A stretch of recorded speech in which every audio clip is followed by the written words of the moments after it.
ধোঁয়া ওঠা সুগন্ধি বাসমতি চাল, জাফরানি রং, ডুমো করে কাটা আলু, গাঢ় বাদামি বেরেস্তা, সঙ্গে মস্ত একটা মাংসের টুকরো। বিরিয়ানির নাম শুনলেই জিভে জল। হায়দ্রাবাদি, আওয়াদি, হান্ডি, কাচ্চি, কত কিছু। কিন্তু গ্যাসের আকালের জেরে বিরিয়ানিতেও কি এখন বিধিনিষেধ? কালকে অবধি আমার মোটামুটি সিলিন্ডার আছে, কিন্তু তারপরে কি হয় জানি না।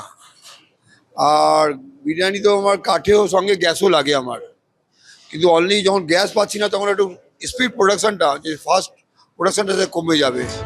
গ্যাসের সংকটে পাক সার্কাসের আর্সেলানে বিকল্প ব্যবস্থা করা হয়েছে। গ্যাস ডিস্ট্রিবিউটার গ্যাস দিতে পারছে না, যেখান থেকে নেন যে আমাদের ডিস্ট্রিবিউটার আছে উনি দিতে পারছেন না। আর বিরিয়ানি যে হচ্ছে পুরো কাঠে হচ্ছে। আমার এখন সময়ও প্রচুর লাগছে, আমার প্রায় 1.5 গুণ বেশি লাগছে সময়। এই পরিস্থিতিতে সমস্যায় পড়েছেন ছোট বিরিয়ানি ব্যবসায়ীরা। गैस का रेट बहुत ज़्यादा बढ़ गया है। काला बाजारी इतना हो रहा है ना कि 2500 में भी पैसा देने को जल्दी नहीं मिले, दुकान को बंद करना पड़ेगा। ট্রাম্প, নেতানিয়াহু, মোস্তাবারা এখন কার্যত বিরিয়ানিরও শত্রু হয়ে দাঁড়িয়েছেন। সমীরণ পাল, পার্থপ্রতিম ঘোষ ও সৌরভ বন্দ্যোপাধ্যায়ের রিপোর্ট, এবিপি আনন্দ। ভাবনার ভারসাম্য রক্ষায় তরুণ প্রজন্মকে এগিয়ে আসতেই হবে, কারণ আগামীর ইঞ্জিনে তারাই ইন্ধন। সামনেই ভোট, এই ভোটে তরুণ প্রজন্ম যারা প্রথম ভোটার, তারা কি ভাবছে, তাদের মনের ভেতর কি চলছে, সেসব খবর কি রাজনৈতিক মহল রাখছে বা রাখে?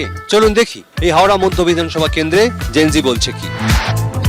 27 বছরের মতো বয়স হয়ে যাওয়ার কারণে আমরাও সমাজে এমন একটা জায়গায় চলে গিয়েছি যে আমাদেরকে উদাহরণ হিসাবে আমরা পড়াশোনা করেই যেন অন্যায় করেছি, যেখান থেকে বাচ্চারা আমাদেরকে বলছে ওই তো দাদাটা বসে আছে, পড়ে কি হবে, ওর থেকে বরঞ্চ কোনো একটা জায়গায় কাজে চলে যায়। আমি তো এখন কলেজে পড়ি, আমার ইচ্ছা আছে এরপরে মাস্টার্স করার, রাজ্যের মধ্যে পড়াশোনা করার ইচ্ছা, কারণ রাজ্যে এত সুযোগ সুবিধা রয়েছে। যে গভর্নমেন্ট চলছে, এই গভর্নমেন্টের সময় আমরা যা দেখেছি কলেজ এবং বিশ্ববিদ্যালয়গুলোতে ব্যাপকভাবে পরিকাঠামোর অভাব। হাওড়া গার্লস কলেজ খুবই ভালো, হাওড়া গার্লস কলেজের তুলনা হয় না। গভর্নমেন্ট বহুত আচ্ছা কাম কর রা। আমরা কি করব, আমাদের আগামী ভবিষ্যৎ কোথায়? ছেলেমেয়ের একটা ফ্রাস্ট্রেশনেও ভুগছে যে পড়াশোনার পরে কোন দিকে যাবে, কি কাজ করবে না করবে, সেই কর্মসংস্থানের চিত্রটা ভয়াবহ। হাওড়ায় যারা বসবাস করে, যেসব নারীরা বিশেষত, তারাও সেফ ফিল করে হাওড়াতে।